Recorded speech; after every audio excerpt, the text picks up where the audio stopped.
पति पत्नी के दिल को छू जाने वाली कहानी।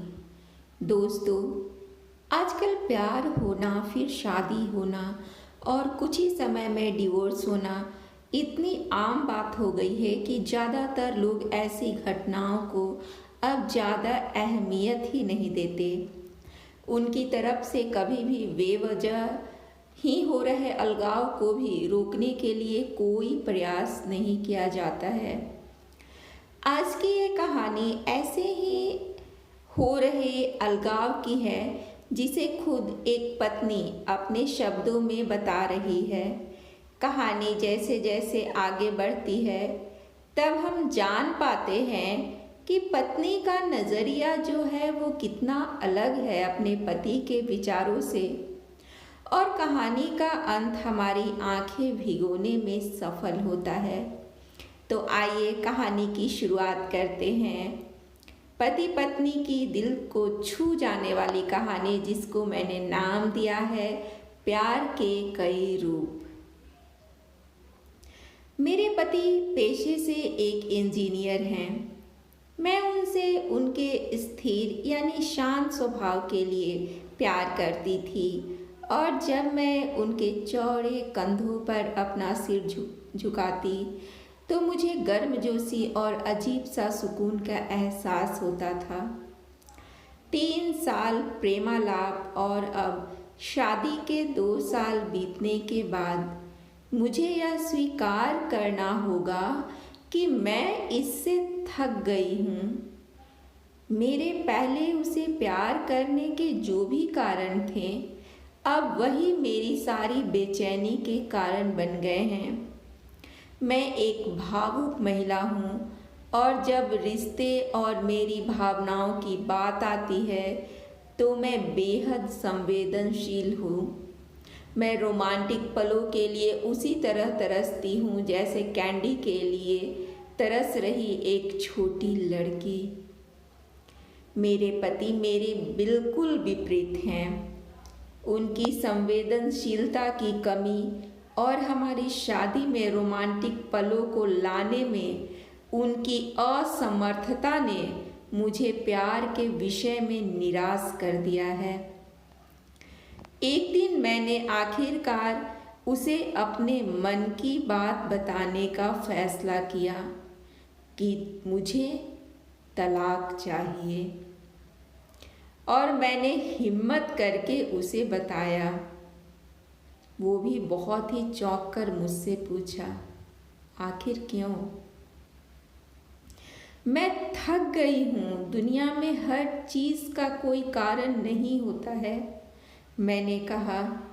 वह पूरी रात चुप रहा, हर समय हाथ में एक जलती हुई सिगरेट लिए गहरे विचारों में डूबा रहा। इससे मेरी निराशा की भावना और बढ़ती चली गई, क्योंकि मैं ऐसे आदमी को देख रही थी जो अपनी दुर्दशा को व्यक्त भी नहीं कर पा रहा था। भला मैं उससे और क्या उम्मीद कर सकती थी? और अंत में उसने मुझसे पूछा, मैं तुम्हारा मन बदलने के लिए क्या कर सकता हूँ? किसी ने सच ही कहा है कि किसी के व्यक्तित्व को बदलना मुश्किल है। मुझे लगता है मेरा उस पर से विश्वास उठना शुरू हो गया है।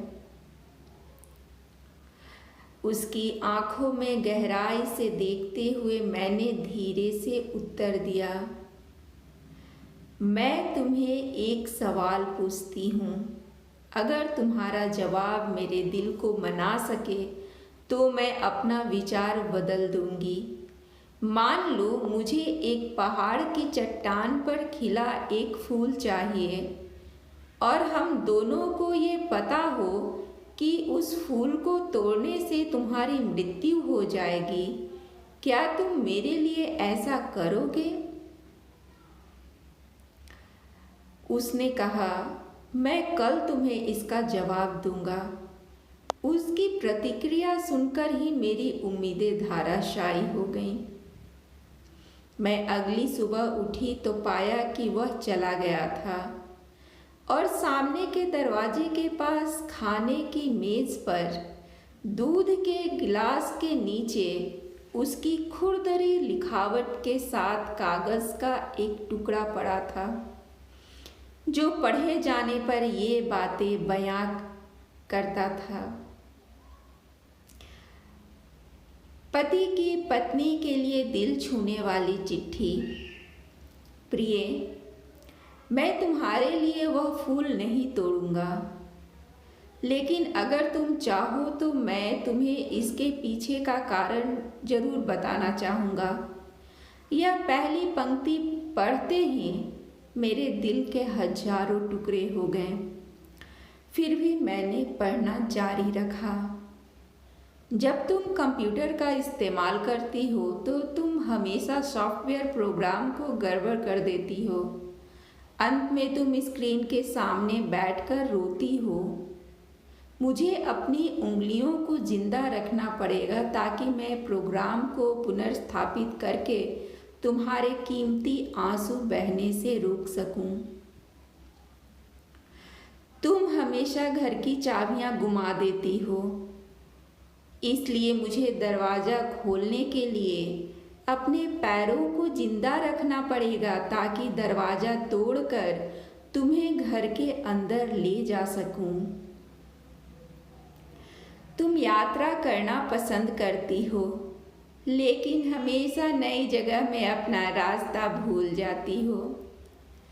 मुझे तुम्हें रास्ता दिखाने के लिए अपनी आंखें जिंदा रखना पड़ेगी।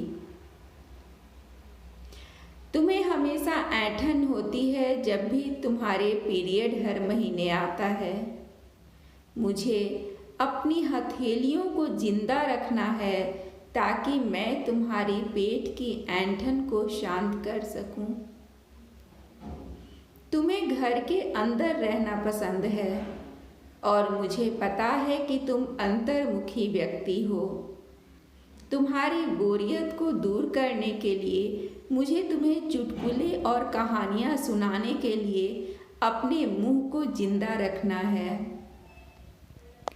तुम हमेशा कंप्यूटर और टीवी देखती हो और इससे तुम्हारी आंखों का भविष्य अच्छा नहीं होगा। मुझे अपनी आंखों को बचाना है ताकि जब हम बूढ़े हो जाएं तो मैं तुम्हारी आंखें बन सकूं। तुम्हारे सिर के सफ़ेद हो रहे बाल चुन सकूं। तुम्हारे नाखूनों को बिना तुम्हें चोट पहुंचाए काट सकूं। मैं भी समुद्र तट पर टहलते हुए तुम्हारा हाथ पकड़ना चाहता हूँ। जैसे तुम धूप और सुंदर रेत का आनंद लेती हो और खुशी से गाने गुनगुनाती हो, उसे मैं अपने कानों से सुनना चाहता हूँ। इसीलिए मेरे कान जिंदा रहने चाहिए। जब तुम नहा के निकलती हो तो तुम्हारी भीनी भीनी खुशबू को महसूस करने के लिए मेरा नाक जीवित होना चाहिए। इसलिए मेरी प्रिय, जब तक मुझे यकीन नहीं होता कि कोई है जो तुमसे इससे अधिक प्यार करता है, मैं तब तक उस फूल को नहीं तोड़ूंगा। और जिस दिन ऐसा कोई आया जो तुमसे इससे अधिक प्यार करे, मैं खुशी खुशी उस फूल को तोड़ दूंगा। ये पढ़ते ही मेरे आंसू पत्र पर गिरे और उसकी लिखावट की स्याही धुंधली हो गई। मैंने उसे पढ़ना जारी रखा। अब जब तुमने मेरा उत्तर पूरा पढ़ लिया है, अगर तुम संतुष्ट हो, अगर मैंने तुम्हारे दिल को मना लिया हो, तो कृपया सामने का दरवाज़ा खोलो, क्योंकि मैं बाहर खड़ा हूँ तुम्हारी पसंदीदा ब्रेड और ताज़ा दूध के साथ। मैं जल्दी से दरवाज़ा खोलने के लिए दौड़ी और उसके चिंतित चेहरे को अपने हाथों में कसकर पकड़ा और चूम लिया। और उसकी बाहों में समा गई। अब मुझे पूरा यकीन हो गया कि कोई भी मुझसे उतना प्यार नहीं करेगा जितना वह करता है, और मैंने फूल को नहीं तोड़ने का फैसला किया। यही जीवन है और प्रेम है। जब कोई प्यार से घिरा होता है तो उत्तेजना की भावना दूर हो जाती है और वह उस सच्चे प्यार को नज़रअंदाज कर देता है जो शांति और निरस्ता के बीच में होता है। प्यार सभी रूपों में प्रकट होता है, यहाँ तक कि बहुत छोटे और सूक्ष्म रूपों में भी। इसका कभी एक मॉडल नहीं रहा है। यह सबसे नीरस और उबाऊ रूप में भी हो सकता है। फूल और रोमांस प्यार का हिस्सा हो सकते हैं, पर प्यार नहीं।